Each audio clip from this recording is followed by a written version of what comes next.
I'm Tobias, 28 years old, and I've lived my entire life in my sister Miranda's shadow.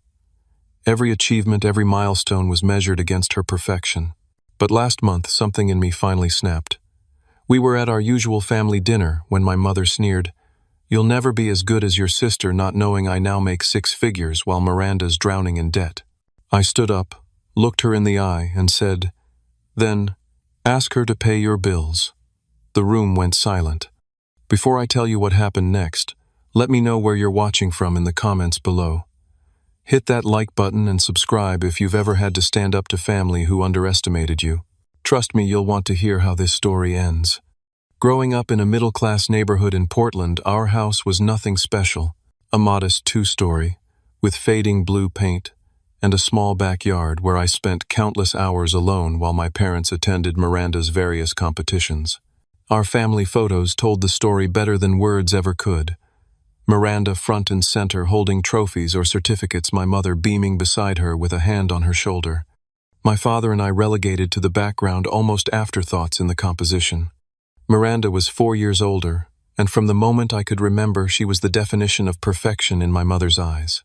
Tall, naturally athletic, with wavy brown hair and a smile that charmed everyone from teachers to neighbors. But it wasn't just her looks. Miranda had a brain that seemed wired for academic success. Straight A's came effortlessly, and she collected academic awards like other kids collected baseball cards. My mother, Catherine, built her identity around being Miranda's mom. A former high school valedictorian herself, who gave up a potential law career to raise children, she channeled all her ambitions into my sister. Every achievement of Miranda's was meticulously documented, celebrated, and mentioned at every possible opportunity. With me, her interactions were mostly correctional. "Stand up straight. Tobias, that B+ could have been an A if you applied yourself. Why can't you focus like your sister?" My father, Robert, was a different story. A quiet man who worked as an accountant at a local firm, he seemed perpetually worn down by my mother's dominant personality.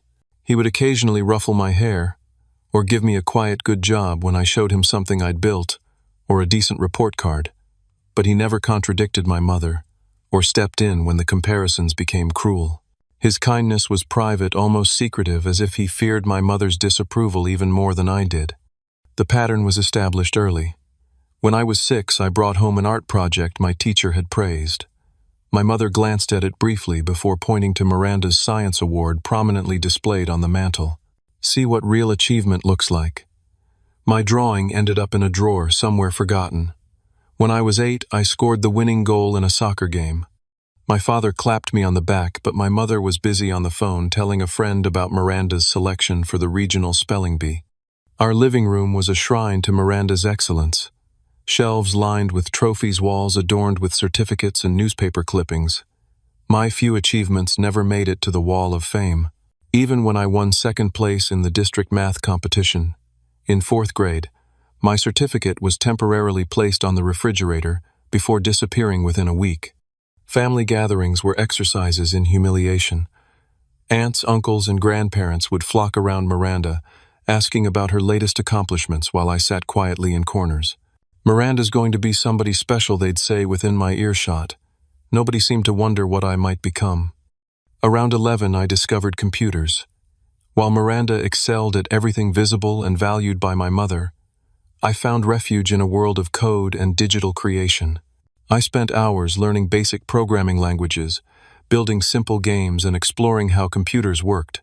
When I tried to show my mother a simple program I'd written that calculated math problems, she dismissed it as playing games and reminded me that homework came first. Miranda never wasted time on video games.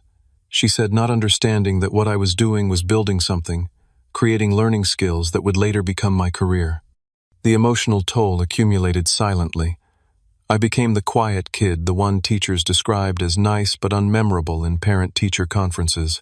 I developed a habit of downplaying my own achievements before anyone else could. If I scored well on a test, I'd immediately point out the questions I missed rather than celebrate those I got right. If I built something impressive on the computer, I'd highlight its flaws before anyone else noticed them. It was safer that way, a preemptive strike against the inevitable comparison to Miranda's perfection. In 6th grade, I joined the science club, and spent months working on a project about computer algorithms for the science fair. I built a simple program that demonstrated how different sorting algorithms worked with a visual display showing their efficiency. My science teacher was impressed enough to enter me in the district competition. When the day came, I scanned the audience repeatedly looking for my parents. My father arrived just before my presentation apologetic. My mother never showed. She was at Miranda's regional debate championship 3 hours away. I won second place. The blue ribbon felt hollow as I rode home with my father in silence. When we arrived, my mother was already there, exuberant. Miranda had won first place in the debate. There was cake on the table with "Congratulations, Champion" written in blue icing. My ribbon was acknowledged with a distracted, "That's nice, Tobias," before the conversation returned to Miranda's triumph. That night I pinned my ribbon to my bulletin board and stared at it for a long time. Not because I was proud, but because I was trying to understand why it wasn't enough. Why I wasn't enough. It was the first time I consciously recognized the pattern that would define my childhood and adolescence. I wasn't disliked or abused. It was something perhaps more insidious. I was simply less important, less worthy of attention and celebration. I was the background character in the Miranda show, and my mother was her biggest fan. High school should have been a fresh start, but the shadow of Miranda's legacy loomed over me from day one. Another Parker teachers would say on the first day of class, their eyes lighting up, "Are you Miranda's brother?" The momentary excitement would fade when they realized I wasn't the second coming of the Parker family genius. Despite my growing interest in technology, my confidence had been systematically dismantled through years of unfavorable comparisons. I walked the halls with hunched shoulders and avoided eye contact, trying to become invisible to escape the weight of expectations I knew I couldn't meet. My sanctuary became the computer lab. While other kids occupied themselves with social hierarchies and sports, I immersed myself in the world of coding and digital design. The computers at school were better than what I had at home, and I spent lunch periods and free hours learning JavaScript, HTML, and basic database management. The structured logic of programming made sense to me in a way human interactions often didn't. To code either worked or it didn't. There was no subjective comparison, no moving goalpost of approval. Meanwhile, Miranda left for Princeton on a full scholarship, an achievement that became the centerpiece of every family conversation for months. My mother redecorated the living room to better showcase the Princeton pennant and Miranda's acceptance letter. She joined the Princeton Parents Association despite the geographical challenges and spoke about our family's Ivy League connection to anyone who would listen. "Your sister is setting the bar for this family," she told me repeatedly. "Princeton opens doors you can't imagine." When I asked for a $300 graphics card for my computer for Christmas, my sophomore year, my mother balked at the expense. "We need to be mindful of costs with Miranda's textbooks and living expenses," she explained, despite the fact that Miranda's scholarship covered most costs, and my father's income was stable. That same month, she spent $500 sending Miranda a care package of luxury items for her dorm room. Junior year, I developed a serious interest in programming and began talking about pursuing computer science in college. My mother's response was immediate dismissal. "Be realistic, Tobias. That field is for mathematical geniuses. Have you considered something more attainable? Community college has some very practical programs." The irony was that my grades had improved significantly. While not straight, as like Miranda's, I maintained a solid B+ average with As in computer science and related subjects. But in my mother's eyes, I remained the underachiever, the son who needed to set his sights lower. My saving grace came in the form of Mr. Reynolds, the computer science teacher who recognized something in me that my family couldn't see. After I completed an advanced project recreating classic arcade games with modern programming techniques, he kept me after class. "You have a natural aptitude for this, Tobias," he said, the first adult who had ever suggested I had a natural aptitude for anything, "the way you think through problems, how you structure your code. Have you considered pursuing this after graduation?" His encouragement was like water in a desert. For the first time, someone saw potential in me without the qualifier of, "but not as much as Miranda." Mr. Reynolds helped me research college programs, pointed me toward online resources to advance my skills, and even connected me with former students working in the tech industry who were willing to answer my questions.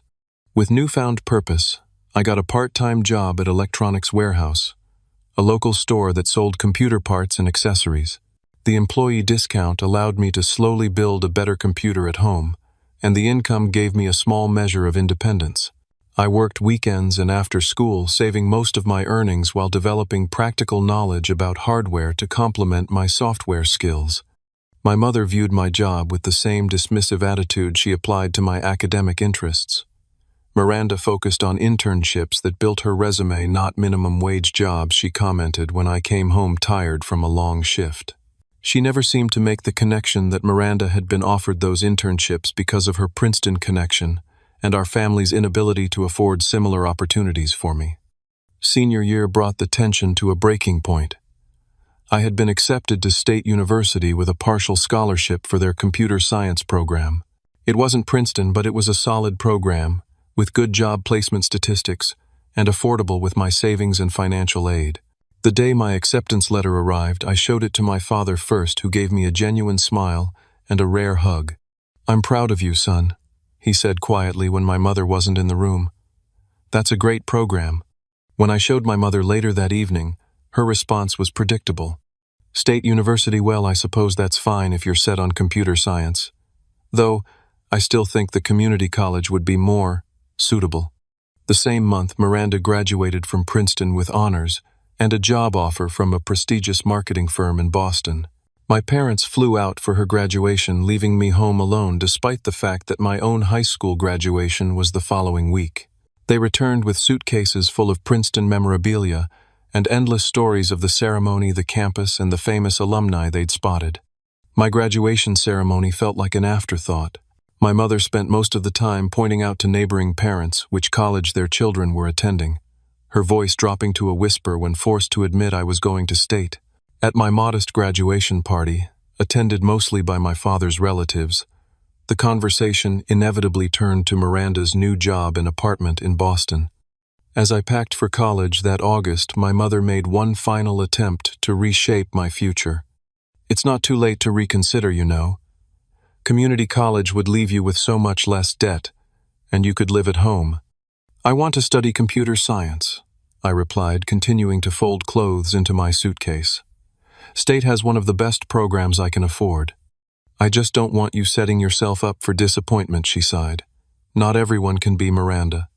"I know, Mom," I said, zipping the suitcase closed. "You've made that perfectly clear for 18 years. It was the closest I'd come to confrontation, and the brief flash of surprise on her face gave me a small measure of satisfaction as I carried my belongings out to the used car I'd purchased with my Electronics Warehouse savings. My father helped me load the last of my things, slipping me an envelope with $500 inside. "For books," he said simply with a quick glance toward the house to make sure my mother wasn't watching. As I drove away from the only home I'd known, I felt a strange mixture of anxiety and relief. For the first time, I would be Tobias Parker, not Miranda Parker's less impressive younger brother. Whatever I became would be my own creation, not a pale comparison to someone else's brilliance. The road ahead was uncertain, but for once, that uncertainty felt like opportunity rather than inadequacy. My apartment near State University was barely 500 square feet with mismatched furniture from thrift stores and a persistent smell of the previous tenants' cooking. But it was mine, free from the constant reminders of my inadequacy that filled my childhood home. I taped a map of the campus to the wall, arranged my computer on a wobbly desk, and felt something close to pride as I surveyed my new kingdom. College hit me like a revelation. In the computer science department, nobody knew or cared about Miranda. Professors evaluated my work on its own merits, and for the first time I found myself thriving academically. The curriculum challenged me in ways high school never had, but the challenge felt invigorating rather than demoralizing. I discovered I had a particular talent for algorithm design and database architecture, earning recognition from professors who had no preconceived notions about my capabilities. Financial reality quickly set in, however. My partial scholarship and savings wouldn't cover all my expenses. I took a job at the university IT help desk, working 20 hours a week, troubleshooting computer problems for students and faculty. On weekends, I picked up shifts at a local electronics retailer similar to my high school job. Between classes, homework, and 2 jobs, sleep became a luxury I couldn't often afford. Meanwhile, Miranda's career took off like a rocket. She was quickly promoted at her marketing firm, moved into a luxury apartment in Boston's Back Bay neighborhood, and began traveling internationally for client meetings. Each family phone call brought updates about her salary, increases the important people she was meeting, and the exotic locations she visited. Thanksgiving break my freshman year was a preview of how family gatherings would unfold throughout my college years. I arrived home exhausted from finals and work only to find the dining room table decorated with photos of Miranda in Paris, where she'd recently closed a major account. My mother had invited several neighbors and extended family members for dinner, and the conversation revolved entirely around Miranda's achievements. She's being considered for senior account manager. After less than a year, my mother announced, proudly passing the mashed potatoes, the youngest in the company's history. When my aunt politely asked about my studies, I had barely mentioned my A in advanced programming before my mother interjected. "Tobias is doing fine with his computer courses," she said dismissively. "Though I still think accounting would have given him more stability. Not everyone is cut out for competitive fields." I noticed my father wince slightly, but as always he remained silent. As my college years progressed, the pattern continued. Each break brought new Miranda achievements to celebrate, and new opportunities for my mother to question my choices. "Computer science is becoming oversaturated," she would say. "So many young people thinking they'll be the next Bill Gates. Or Miranda's company provides a company car and full benefits. Will your coding jobs ever offer that kind of security?" During my junior year, I met Rachel in a database management class. Smart, practical, and refreshingly direct, she was the first person who seemed to truly see me. On our third date, I found myself unloading the whole Miranda saga, expecting her to make polite noises of sympathy before changing the subject. Instead, she looked genuinely angry on my behalf. "That's not parenting," she said firmly. "That's narcissism by proxy. Your mother's using Miranda's achievements to feed her own ego and putting you down to maintain the dynamic." Rachel became my refuge. In her tiny apartment filled with plants and computer parts in equal measure, I experienced what it felt like to be valued simply for being myself. She celebrated my academic successes, pushed me when I doubted my abilities, and never once compared me to anyone else. Senior year brought a series of triumphs that would have impressed anyone not measuring them against the Miranda scale. I graduated with honors in computer science, completed a significant capstone project that earned praise from the department head, and was mentioned in the university newsletter for my contribution to a faculty research project on database optimization. At graduation, Rachel's family cheered loudly when my name was called. My parents attended, my father smiling proudly, while my mother maintained a polite expression that suggested she was enduring rather than enjoying the ceremony. At the small celebration afterward, she managed to mention Miranda's recent promotion to the parents of my classmates no fewer than 6 times. Then came the real world, and timing was not on my side. I graduated during an economic downturn that hit the tech sector particularly hard. Entry-level programming positions that had been plentiful a year earlier suddenly had hundreds of applicants. I sent out dozens of resumes daily, had a few promising interviews that ultimately went nowhere, and watched my savings dwindle alarmingly. 3 months after graduation, I faced the humiliating prospect of moving back home. Rachel offered to let me stay with her, but her 1-bedroom apartment was already crowded with her roommate, and I didn't want to strain our relationship with financial dependency. With no other options, I packed my computer and a suitcase of clothes and returned to Portland. My mother didn't say "I told you so" out loud, but it radiated from her every interaction. She arranged for me to interview at my father's accounting firm for a data entry position, making it clear she considered my computer science degree a failed experiment. My father, in rare defiance, insisted I keep looking for programming work, and secretly helped me continue paying my student loans while I lived at home. Rachel and I tried to maintain our relationship long distance, but the strain of my unemployment and living situation created tension. Our calls became shorter, less frequent, and eventually stopped altogether. The breakup was mutual, but left me feeling like I'd lost the one person who believed in me without conditions.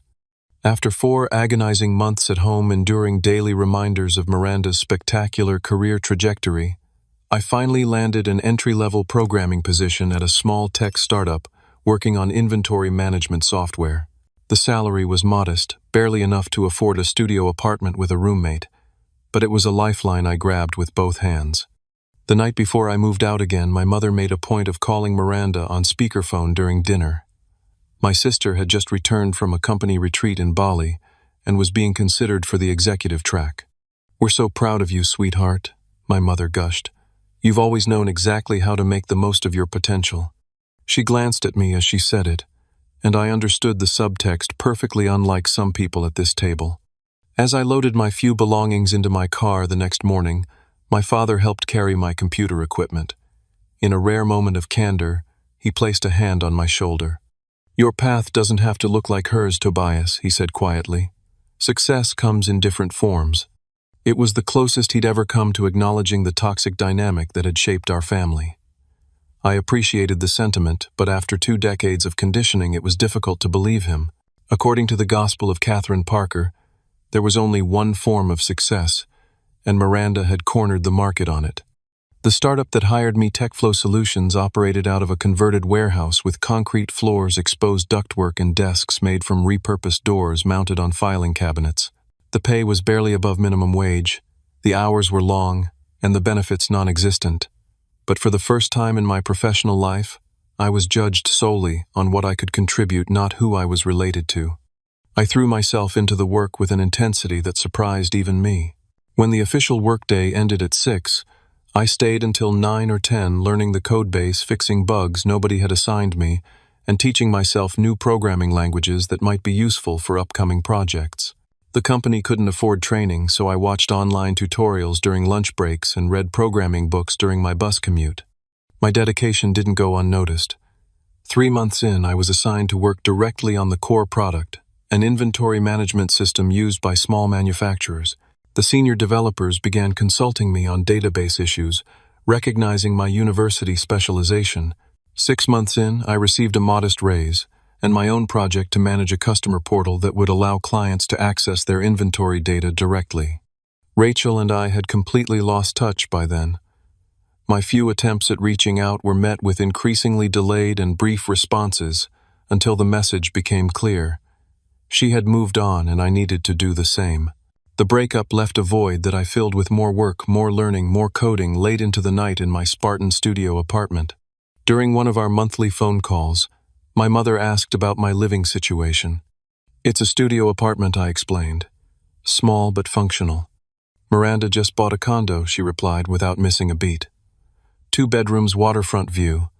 The property values in that area are expected to increase significantly.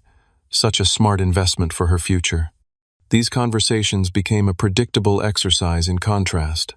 My modest achievements measured against Miranda's spectacular ones.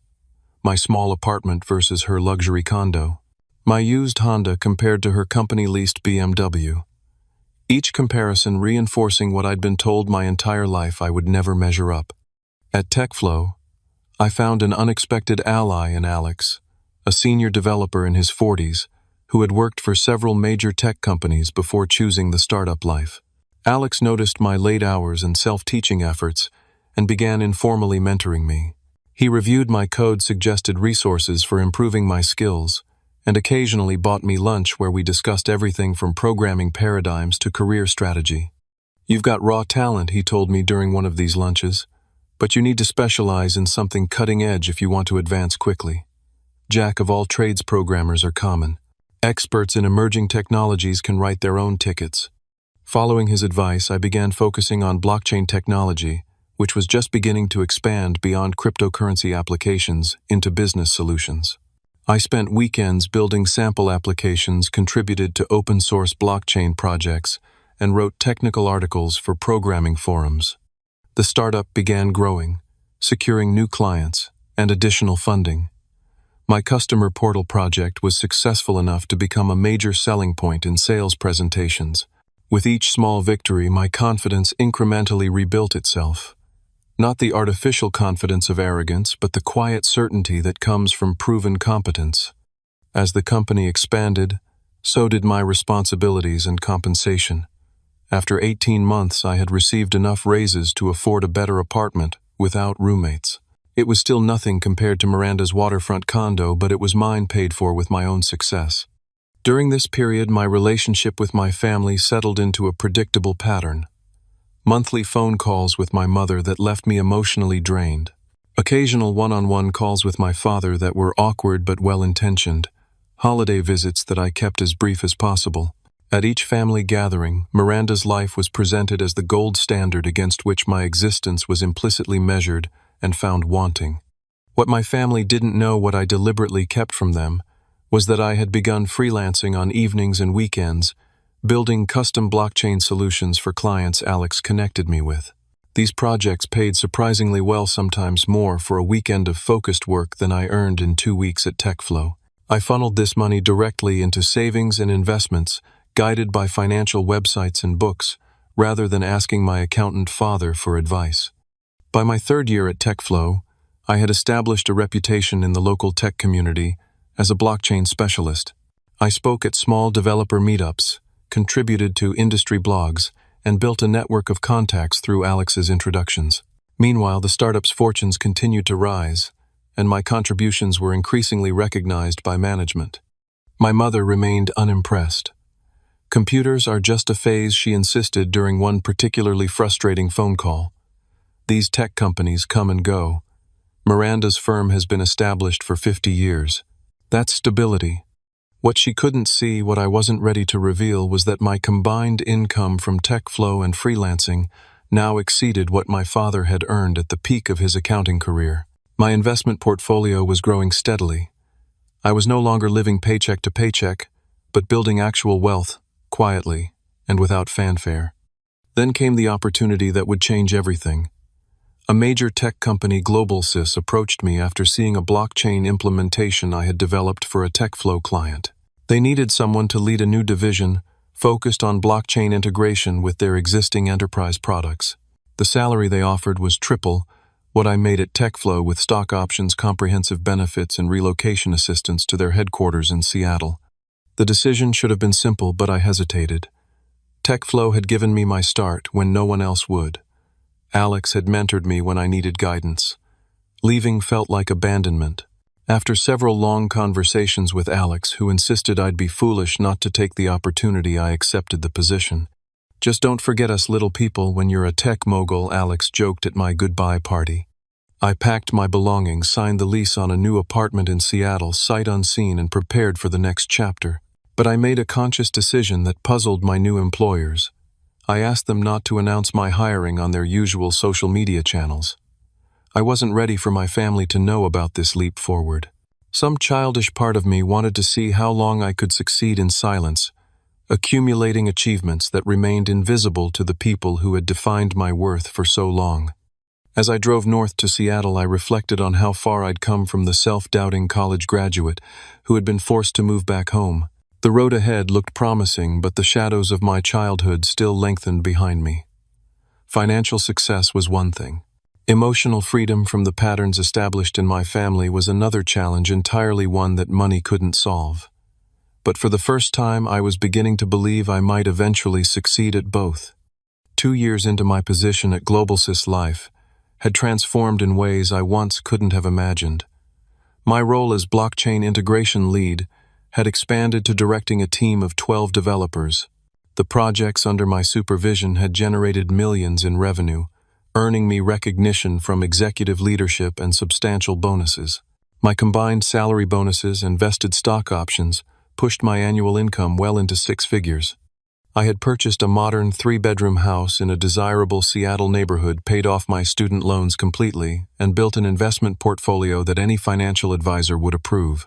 My home office contained state-of-the-art equipment that made my previous setups look like children's toys. I drove a new Audi, wore tailored clothes, and no longer checked my bank balance before making purchases. Yet to my family, I remained the underachieving younger brother working at some computer company. I had maintained the fiction that I was still at a modest startup, never correcting their assumptions about my financial situation. Each time my mother mentioned Miranda's luxury lifestyle, I simply nodded and changed the subject. Each time she made a concerned comment about my career path, I deflected rather than defended. I wasn't ready to reveal my success, though I couldn't fully articulate why even to myself. During this time, cracks began appearing in Miranda's perfect facade. Our occasional text exchanges, once filled with her exciting updates, took on a different tone. She confided that her marriage to Bradley, a fellow marketing executive she'd met 4 years earlier, was failing. The demanding travel schedule that my mother bragged about to neighbors was taking a toll on her health and relationships. The luxury condo had become a financial strain after Bradley moved out. "Sometimes I wonder what it would be like to have a normal job with normal hours," she wrote in one late-night text. "To not have Mom introducing me as Miranda from Princeton every time I visit." These glimpses behind the curtain of her supposedly perfect life surprised me. For the first time, I considered that being the golden child might carry its own burdens. The pedestal my mother had placed her on was precarious, and the fear of falling seemed to consume her. During a rare brother-sister lunch when she visited Seattle for a conference, Miranda admitted something that stunned me. "I've always been jealous of you, Toby," she said, using my childhood nickname that no one else used anymore. "The way you could pursue what you actually wanted without Mom's expectations crushing you." I nearly choked on my water. "Are you serious? My entire childhood was spent hearing how I'd never measure up to you." She looked genuinely sad. "And my entire childhood was spent terrified of disappointing her. 1 B+, and it was like I'd committed a crime. You gotta be normal. I had to be exceptional always." This conversation shifted something fundamental in my understanding of our family dynamic. Miranda had been as much a victim of our mother's pathology as I had been, just in a different way. Her pedestal was also a prison. Despite this new perspective, family gatherings remained exercises in subtle psychological warfare. During Thanksgiving that year, my mother orchestrated the usual Miranda celebration, seemingly oblivious to the dark circles under my sister's eyes or her strained smile. When conversation turned to my work, my mother's dismissive comments came as predictably as the pumpkin pie. "These computer jobs seem so unstable," she remarked. "Your father's firm is hiring in the accounting department if you ever want something more secure." I noticed my father's uncomfortable expression, but as always, he remained silent. A new complication emerged during this visit. My parents, particularly my mother, began dropping hints about their financial situation. My father had developed heart problems the previous year and retired earlier than planned. Their retirement savings, while adequate, weren't as substantial as they had expected. Medical bills had accumulated. "Your sister has been so generous," my mother mentioned casually, "helping with your father's specialist appointments. Such a blessing to have a child with means." The hints grew less subtle over the following months. During phone calls, my mother would mention bill collectors or the cost of my father's medications.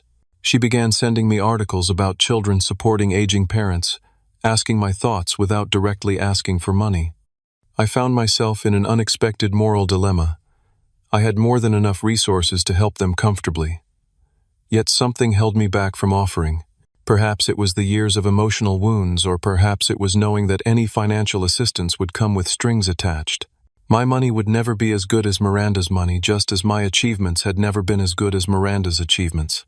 During this period, I met Sophia at a tech conference in Portland, where I was a featured speaker. Intelligent, independent, and refreshingly direct, she worked as a cybersecurity consultant and approached me after my presentation with specific questions about blockchain security.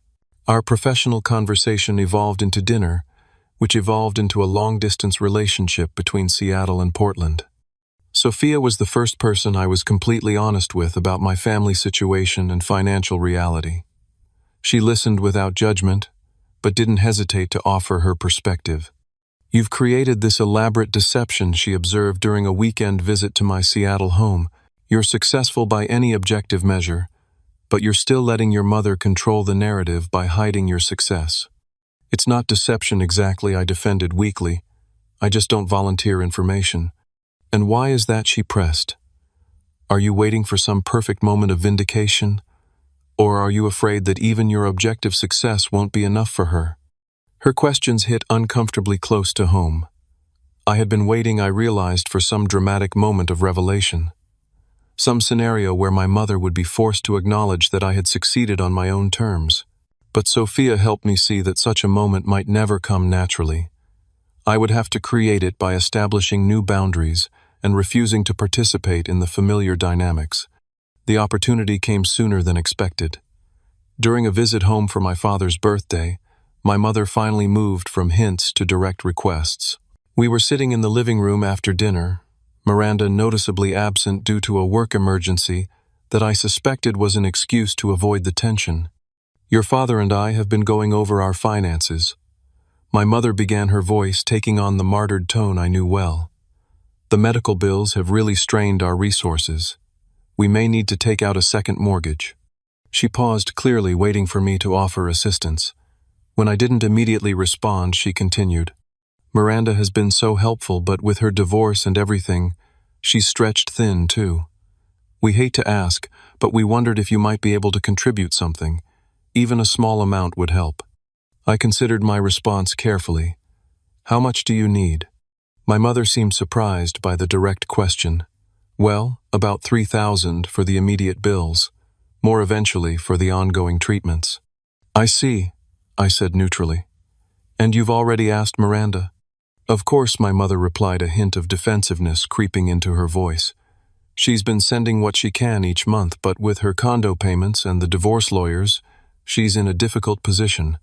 I nodded, thinking about my sister's texts describing her financial strain, the overtime she was working to maintain appearances. Meanwhile, I had more in my checking account than my parents needed, with substantial savings and investments beyond that. "I'll need to look at my finances," I said, neither committing nor refusing. My mother's expression hardened slightly. "I understand money might be tight with your computer job. We don't expect you to contribute what Miranda does. Anything would help." And there it was. Even in asking for my help, she couldn't resist the comparison, the implication that my sister's contribution would naturally be more substantial because her career was more successful. Something inside me finally snapped. "Actually, Mom, what exactly do you think I earn?" I asked, my voice calmer than I felt. She looked taken aback by the question. "Well, I assume it's a decent salary for your field, enough for your apartment and car." "And what do you think my field is exactly?" My father was watching this exchange with growing concern, while my mother's expression turned from confusion to irritation. "Computers, programming, whatever they call it," she said dismissively. "Tobias, if you can't help, just say so. There's no need to be defensive." "I'm not being defensive. I'm genuinely curious about what you think I do, since you've never actually asked." "This isn't productive," she said with a sigh. "The point is, we need help with medical bills, and as our son, we hoped you might contribute something." I took a deep breath, Sophia's words echoing in my mind about establishing boundaries and refusing to participate in toxic dynamics. Before I could respond, however, my mother added the final straw. "I know you've always done your best, but the reality is you'll never be as good as your sister. We're just asking for whatever you can manage." The room went silent. My father looked mortified, and something in me, some dam of patience and politeness constructed over decades, finally broke. I stood up, looked her directly in the eye, and said the words that had been building for 28 years. "Then ask her to pay your bills." The silence that followed my statement was so complete, I could hear the wall clock ticking in the dining room. My mother's face froze in an expression of shock. Her mouth slightly open, eyes widened. My father's eyebrows shot up, and he gripped the arms of his chair as if bracing for impact. The tension in the room was almost a physical presence pressing against my skin. Time seemed to slow down as I registered my own feelings. There was anger, certainly, but also an unexpected sense of relief. The words had been building inside me for so long that finally releasing them felt like setting down a heavy burden I'd been carrying since childhood. My mother recovered first, her expression shifting from shock to indignation. "How dare you speak to me that way, after everything we've done for you?" "What exactly have you done for me, Mom?" I asked, my voice steady. "Besides comparing me to Miranda my entire life, besides dismissing every achievement, every interest, every effort I've ever made." "That's not true," she protested, but her voice lacked conviction. "We supported you. We paid for your education.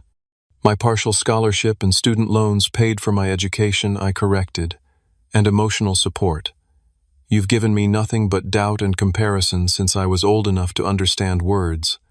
My father finally spoke, his voice quiet. Tobias, I know you're upset, but your mother deserves respect. Respect is earned, I replied not unkindly. And it goes both ways. Has she ever respected my choices, my career? Has she ever even asked what I actually do for a living beyond something with computers? My mother's face flushed. This is about the money, isn't it? If you can't help, just say so. There's no need for this. A tantrum. This isn't about the money, Mom. It's about 28 years of being treated like I'm less valuable than my sister. And ironically, if you'd ever bothered to take an interest in my life, you'd know that I can easily help with Dad's medical bills. My mother scoffed. On your programmer salary, please. I took out my phone, opened my banking app, and placed it on the coffee table between us, displaying my checking account balance. The six-figure number sat there undeniable.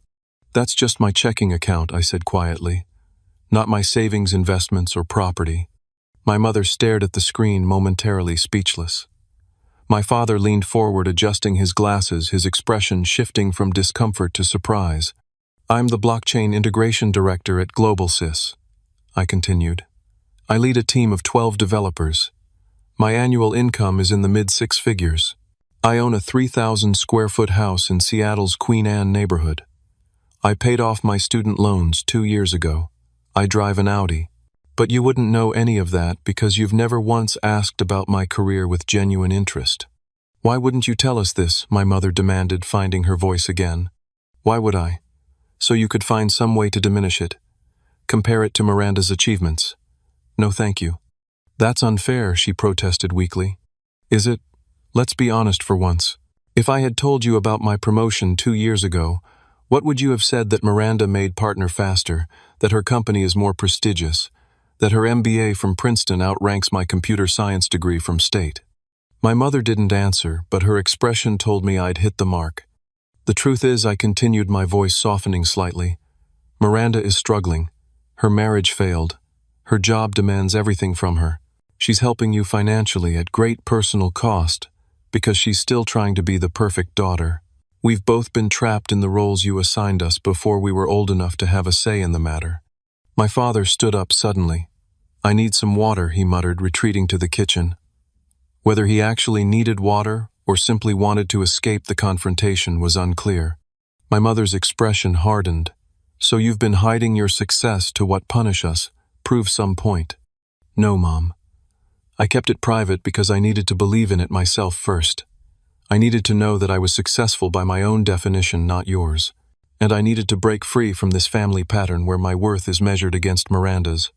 You're being ridiculous, she said dismissively. We've always been proud of both our children. When have you ever told me you were proud of me? Not that you were relieved I was doing well enough, but actually proud. She opened her mouth, then closed it again, unable to recall a specific instance. My father returned from the kitchen, glass of water in hand, just in time to hear my question and my mother's telling silence. I'm proud of you, son, he said quietly. I should have said it more often. My mother shot him an irritated look. Robert, don't encourage this behavior. It's not behavior, Catherine. It's the truth. We've treated the kids differently. We both know it. This unexpected alliance with my father seemed to throw my mother off balance. She crossed her arms defensively. Fine, congratulations on your job. Is that what you want to hear? Does that fix everything? This isn't about hearing specific words, Mom. It's about fundamentally changing how we relate to each other. I'm not a secondary character in the Miranda show anymore. I'm an adult who has built a successful life on my own terms. You can either respect that and develop a new relationship with me based on who I actually am, or we can continue this pattern where I limit my contact with you to protect my mental health. Are you threatening to cut us off? She asked, her voice rising. Over some perceived slight from your childhood. It wasn't slight, and it wasn't just childhood. It's a continuing pattern, and I'm not threatening anything. I'm establishing boundaries. I'll help with Dad's medical bills, because I can, and because I want to. But my financial help comes with the condition that you stop comparing me to Miranda, stop dismissing my career, and start treating me with basic respect. My mother's face went through a rapid series of expressions: anger, disbelief, calculation, and finally a forced calm. "You've clearly built up quite a narrative in your head," she said. "If you want to help your father, we appreciate it. As for the rest, perhaps you should talk to someone professional about these feelings." It was classic deflection, framing my concerns as emotional problems rather than legitimate grievances. In the past, I might have backed down, second-guessed myself, or accepted the blame. Not anymore. "I have been talking to someone professional," I replied calmly. "My therapist has been quite helpful in identifying unhealthy family dynamics. She might even call this conversation progress." The mention of therapy seemed to surprise both my parents. My father looked thoughtful, while my mother's expression tightened further. "Well," she said stiffly, "it's getting late. Perhaps we should continue this another time." Translation: she wanted me to leave so she could regain control of the narrative. I nodded, reaching for my jacket. "I'll have my financial advisor set up a medical expense account for Dad tomorrow. All bills can be sent there directly. I'll text you the details." I hugged my father, who whispered, "I'm sorry, son," in my ear. I nodded acknowledgement, then turned to my mother. She accepted a brief, awkward hug without fully reciprocating. "Think about what I've said," I told her. "I want a better relationship with both of you, but not at the expense of my self-respect." The drive back to my hotel was surreal. My hands shook slightly on the steering wheel, adrenaline still coursing through my system. I had finally said what needed to be said, drawn boundaries that should have been established years ago. But the lingering question remained: would anything actually change? The aftermath unfolded gradually over the following weeks. My mother left several voicemails that cycled between guilt trips, dismissal of my concerns as dramatic, and awkward attempts to continue, as if nothing had happened. I responded with brief, polite texts, establishing that I wasn't interested in pretending the confrontation hadn't occurred. Miranda surprisingly became an unexpected ally. My father had apparently told her about our confrontation, and she called me the next day. "About time," someone said. It were her first words when I answered. "I've been enabling her for years because it was easier than fighting." We had the longest, most honest conversation of our adult lives. The golden child and the scapegoat, comparing notes on our shared trauma, recognizing how we'd both been manipulated to maintain our mother's preferred family narrative. Miranda admitted she was drowning in debt, trying to maintain the lifestyle our mother expected, while I confessed how I'd hidden my success out of fear it would never be enough. "We need to form a united front," she suggested. "No more triangulation, no more playing us against each other." My father visited me in Seattle the following weekend alone for the first time in my memory. We sat on my deck overlooking the city, and he apologized properly for his decades of passive enabling. "I thought I was keeping the peace," he admitted, "but I was really just teaching you that your feelings didn't matter as much as your mother's comfort." "Why did you stay?" I asked, the question I'd wondered for years. He sighed heavily. "I loved her, still do. And there were good times too, though I know you might not remember them. But mostly I was a coward. It was easier to go along than to rock the boat." He looked at me with genuine admiration. "You're braver than I ever was." My mother was the slowest to respond meaningfully. When she finally called 2 weeks after the confrontation, her approach had shifted from dismissal to grudging acknowledgement. "Your father thinks we should try family counseling," she said, as if the idea originated entirely with him. "Would you be willing to participate?" It wasn't a full acceptance of responsibility, but it was a start. A small crack in the wall of denial she'd built around our family dynamics. I agreed to the counseling with the explicit condition that it would involve honest discussion of the favoritism and comparative parenting that had shaped my relationship with both parents. "Fine," she said after a long pause. "If that's what it takes to move forward." The first session was scheduled for the following month. In the meantime, I had a long conversation with Sophia about everything that had transpired.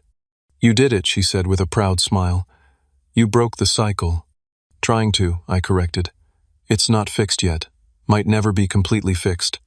"But you're not playing by their rules anymore," she pointed out. "That's the real victory." Looking back at that pivotal confrontation, I realized that the most significant change wasn't in my mother's behavior or even in our family dynamics. It was in me. For the first time in my life, I had defined my own worth, established my own boundaries, and refused to accept the narrative that had been imposed on me since childhood. The golden child and the scapegoat were both stepping out of their assigned roles, and while the path forward wasn't entirely clear, it was at least a path of our own choosing. 6 months after the confrontation that changed everything, I found myself in a place of unexpected peace. The journey hadn't been smooth or simple, but the progress was undeniable. My relationship with my family had transformed in ways I once thought impossible, though the changes came gradually and with considerable effort from all sides. The family counseling sessions, initially tense and occasionally combative, provided a structured environment for addressing decades of harmful patterns. Our therapist, Dr. Landry, had a gift for naming dynamics without assigning blame, creating space for honest conversation without defensive reactions. Families develop patterns that serve functions, she explained in an early session. Understanding those functions is more productive than simply assigning fault. Through these sessions, I came to understand that my mother's obsession with Miranda's achievements stemmed from her own abandoned ambitions and deep-seated insecurities. This didn't excuse her behavior, but contextualizing it helped me separate her actions from my self-worth. Similarly, my father's passive enabling was rooted in conflict avoidance patterns from his own childhood. Again, not an excuse, but an explanation that helped depersonalize his failures. My individual therapy continued alongside the family sessions. Dr. Chen helped me process the lingering effects of growing up as the lesser child and developed strategies for maintaining boundaries without cutting ties completely. We worked on recognizing when old insecurities were influencing my current perceptions and relationships. The goal isn't to erase the past, Dr. Chen reminded me, but to prevent it from controlling your future. Professionally, my trajectory continued upward. GlobalSys promoted me to Director of Emerging Technologies, expanding my responsibilities beyond blockchain to include artificial intelligence integration and quantum computing research.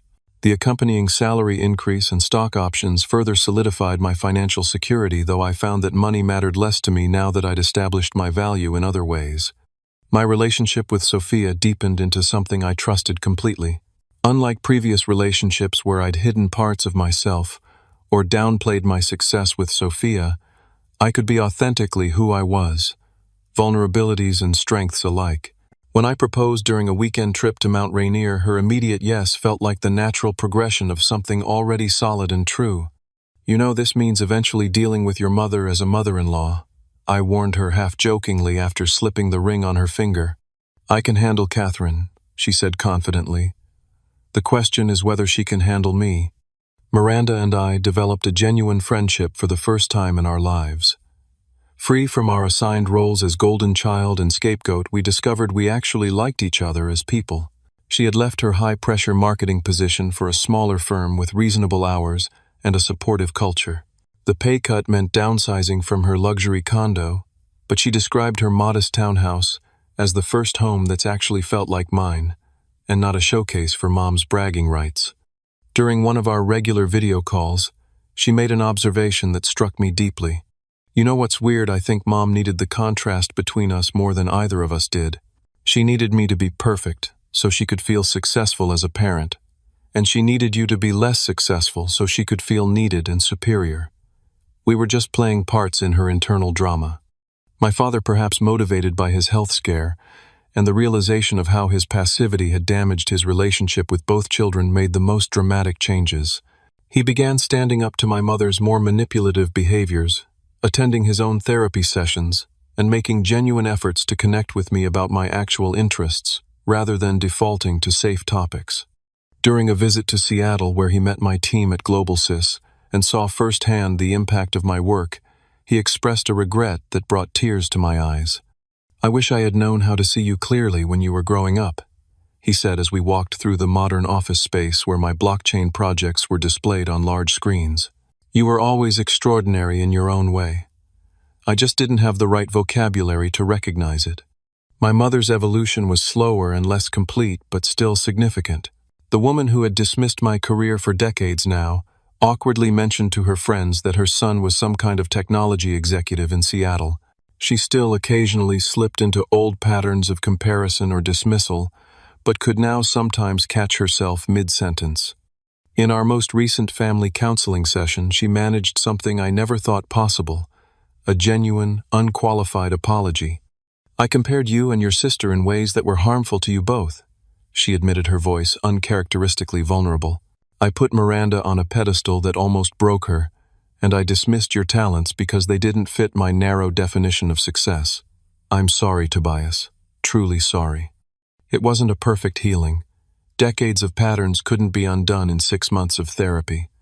There were still difficult moments, still times when old wounds felt freshly opened, but we were trying, all of us, to create something healthier than what we had before. The medical expense account I had set up for my father was working well, removing the financial stress that had contributed to family tension. My mother had initially been uncomfortable with accepting my help, her pride battling with practical necessity. But my father's worsening condition made the decision ultimately simple. The gift came with no strings attached beyond my established boundaries about respect and recognition. As Sophia and I planned our wedding for the following spring, I reflected on how different my life was now compared to a year ago. Not just externally with career success and financial security, but internally. The constant background noise of inadequacy had quieted. The reflexive self-doubt when faced with challenges had diminished. I still had moments of insecurity, but they no longer defined me.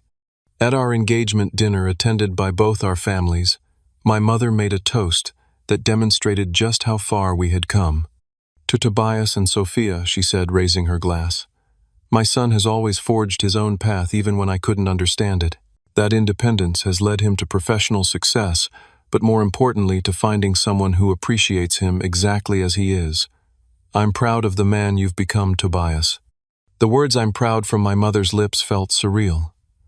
They weren't dramatic or overly emotional, just a simple acknowledgement that had been withheld for too long. My father squeezed my shoulder as she spoke, his eyes conveying what we both knew: this was progress, imperfect, but genuine.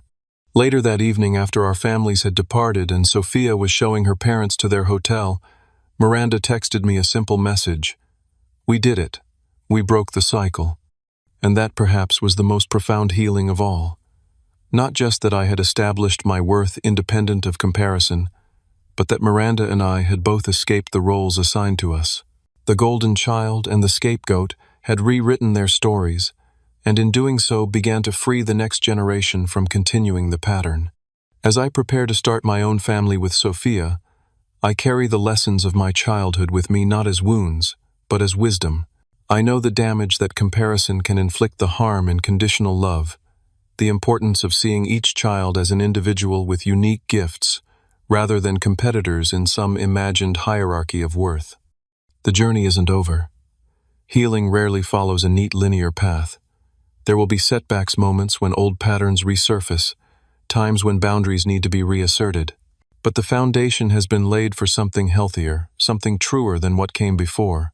Standing up in that living room, 6 months ago, saying those simple words, "Then ask her to pay your bills," was just the beginning. The real work came after, in the patient rebuilding of relationships on new terms, in the consistent maintenance of boundaries, in the ongoing commitment to authenticity, even when it would be easier to slip back into familiar roles. If you've stayed with me through this story, perhaps you've recognized elements of your own family dynamics, your own assigned roles, your own struggles to define yourself beyond the narratives imposed in childhood. If so, I hope my journey offers some small encouragement that change is possible, that patterns can be broken, that it's never too late to stand up and claim your own worth. Have you ever had to stand up to family who underestimated you? How did you find the courage to break free from roles assigned to you? Share your experiences in the comments below. If this story resonated with you, please like, subscribe, and share it with someone who might need to hear that they too can rewrite their story. Thank you for listening. And remember, your worth isn't determined by comparisons to others. It exists independently, inherently, irrevocably within you.